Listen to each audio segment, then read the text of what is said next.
En nu wordt er een gesprek met Britse onderling. Dus, Dat wordt lekker makkelijk. dat wordt lekker makkelijk. Ik heb nog steeds het verkeerde accent, maar dat maakt verder niet uit. We staan hier met de jeugd. Wie zeg ik het? De jeugdcommissie van De jeugd? AJPC zien we. AJPC Oud en de jeugd- chauffeur. Oud-jeugdprinsencommissie. Oud Jeugdprinsencommissie. En hier op dit jaar een jubileum, 6 keer 11. Ja, dat klopt inderdaad.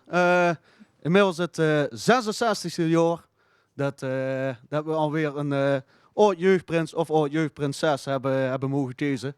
En dat is ook dit jaar weer gelukt. Qua leeftijd zo met pensioen kunnen bieden, hè? Ja, dat wel. Maar je hebt wel wat speciaals voor dit jubileumjaar. Want je doet de boerenbroedel organiseren. Ja, klopt. We hebben dit jaar de Boerenbroelof en we hebben ook een heel mooi Boerenbroelof-stijl gekozen van oud organisatieleden. Oh, die zijn wel boven de 18. Ja, zeker. En zeg maar, wat doet je allemaal in het Maasbree organiseren als AJPC? Als AJPC zijnde, ja natuurlijk, de jeugdcarnaval zelf. Daarbij is dit jaar dan de Boerenbroelof. 17 februari is natuurlijk de trouwerie. Dus de Boerenbroelof. En daarna is de receptie wat gaat plaatsvinden. En wat heb je zelf voor een rol? Of alleen kijken of het goed gaat? Alleen kijken of het goed gaat, dan langs de kant mee een pilsje meedrinken.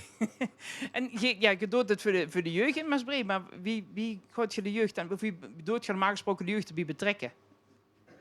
Ja, de jeugd komt eigenlijk vanzelf naar ons toe. Ze zien allemaal heel enthousiast in Maasbree. En van nu toe maken we een heel groot feest ervan. Oké. En komt dat ook nog voor, zeg maar, bij wie ze spreken, gaat dat met de pap en de mam al met? Of komt dat, is dat gaat wat in de familie zit, om het zo maar zo te drukken? Wie ziet Geert bijvoorbeeld bij de jeugdafdeling terechtgekomen? Ja, ik ben zelf voor 11 jaar terug jeugdprins geworden. Dus ik was de 4 keer 11 heb ik mogen vertegenwoordigen destijds. Onze pap is prins geweest. Altijd van het kleins af aan als mensen zien de meegaan met de carnaval. Met de optocht. Eerst meekieten langs de kant en op een gegeven moment ook zelf meedoen. Wagens bouwen.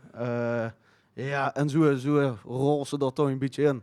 En ik denk dat we dat ook wel terug zien bij degenen die ook meedoen bij de jeugdraad. En de broelof is altijd op carnavalsdinsdag. Ook in Maasbree. Is dat nou ook hetgene waar zich het meest op verheugt? Of is het stiekem een feestje van tevoren, een feestje daarna? Of een, Ja, ik denk dat ik voor ons beiden mag spreken als ik zeg dat we op alles verheugen. Alles is leuk, alles kan erbij. Zie dat natuurlijk dit jaar als we het zelf mee mogen organiseren en zo. Ja, dan is elk feestje blijft eigenlijk wel leuk, hè. Het hoe komen ze wel, maar ik denk dat daar door de boerenbroelof zelf, ja, dat wordt een gegarandeerd succes.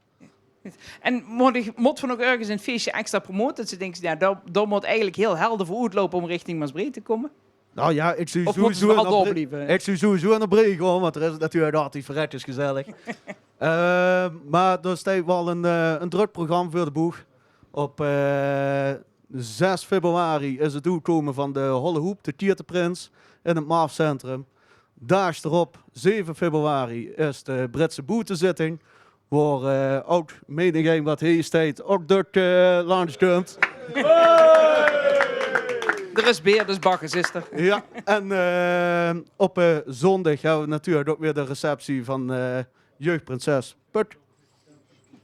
Ja, nou, ik zou zeggen, dames en heren, toes, kom vooral naar Maasbree toe, want daar is het te doen, daar is het gezellig, daar is het eigenlijk altijd leuk. En op naar de boerenbroelof, op naar de broelof, zeggen ze dan, hè? Zo is het. Ja, de fijne vastelovend samen. Hetzelfde. Dankjewel, van hetzelfde.